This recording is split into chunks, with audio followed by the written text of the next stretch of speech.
हरे कृष्णा, राधे राधे। मार्गशीर्ष शुक्ल पक्ष मोक्षदा एकादशी व्रत कथा। श्री युधिष्ठिर बोले, भगवान आप तीनों लोकों के स्वामी, सबको सुख देने वाले और जगत के पति हैं। मैं आपको नमस्कार करता हूँ।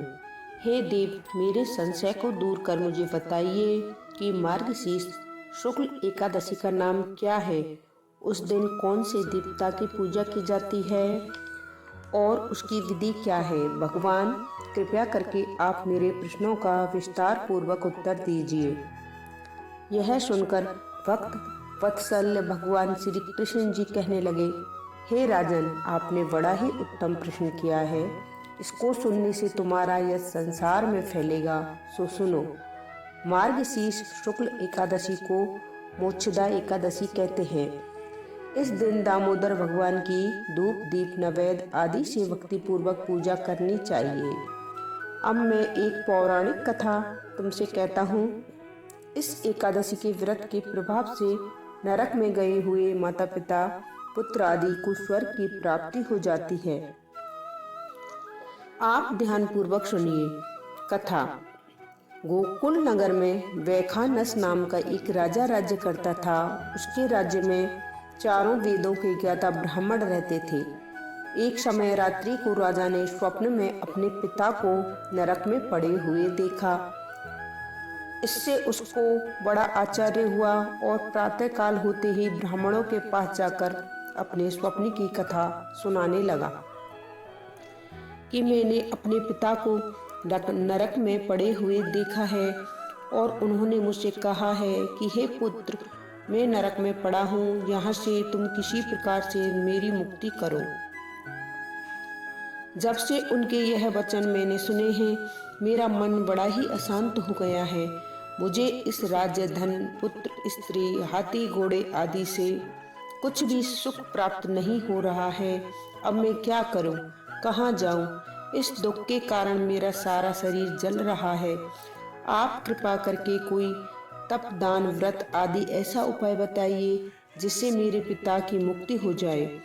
उस पुत्र का जीवन व्यर्थ है जो अपने माता पिता का उद्धार न कर सके। राजा के ऐसे प्रश्न सुनकर ब्राह्मण कहने लगे, हे राजन, यहाँ समीप ही भूत भविष्य वर्तमान के ज्ञाता पर्वत ऋषि का आश्रम है। आपके प्रश्नों का उत्तर वे भली भांति दे सकते हैं। ऐसा प्रश्न सुनकर राजा मुनि के आश्रम पर गए। उसी जगह चारों वेदों के ज्ञाता, साक्षात ब्रह्मा के समान पर्वत ऋषि बैठे थे। राजा ने वहां जाकर उनको साष्टांग प्रणाम किया। पर्वत मुनि ने राजा से कुशल क्षेम पूछी। तब राजा जी कहने लगे कि हे देव ऋषि, आपकी कृपा से मेरे राज्य में सब कुशल है, परंतु मेरे मन में अत्यंत शांति रहती है। उसका कुछ आप उपाय बताइए। ऐसा सुनकर पर्वत मुनि ने एक क्षण के लिए अपने नेत्र बंद किए और भूत भविष्य को विचारने लगे। फिर बोले, हे राजन, मैंने योग बल से तुम्हारे पिता के सब कुकर्मों को जान लिया है। उन्होंने पूर्व जन्म में कामातुर होकर सौत के कहने पर दूसरी पत्नी को ऋतुदान मांगने पर भी उसे नहीं दिया था। उसी पाप कर्म के फल से तुम्हारे पिता को नरक में जाना पड़ा। तब राजा बोला, हे महात्मा, आप पिता के उद्धार के लिए कोई उपाय बताइए। पर्वत मुनि बोले, हे राजन, आप मार्गशीर्ष शुक्ल एकादशी को व्रत करें और उस व्रत का पुण्य अपने पिता को संकल्प कर दें। उस एकादशी के पुण्य प्रभाव से अवश्य ही आपके पिता की मुक्ति होगी। मुनि के वचनों को सुनकर राजा अपने महल में आए और कुटुंब सहित इस मोक्षदा एकादशी का व्रत किया। उस व्रत के पुण्य को राजा ने अपने पिता को अर्पण कर दिया। उस पुण्य के प्रभाव से राजा के पिता की मुक्ति मिल गई और वह स्वर्ग को जाते हुए अपने पुत्र से बोले, हे पुत्र, तेरा कल्याण हो। मार्गशीर्ष मास के शुक्ल पक्ष की इस मोक्षदा एकादशी का जो भी व्रत करते हैं, उनके समस्त पाप नष्ट हो जाते हैं और अंत में स्वर्ग लोक को पाते हैं।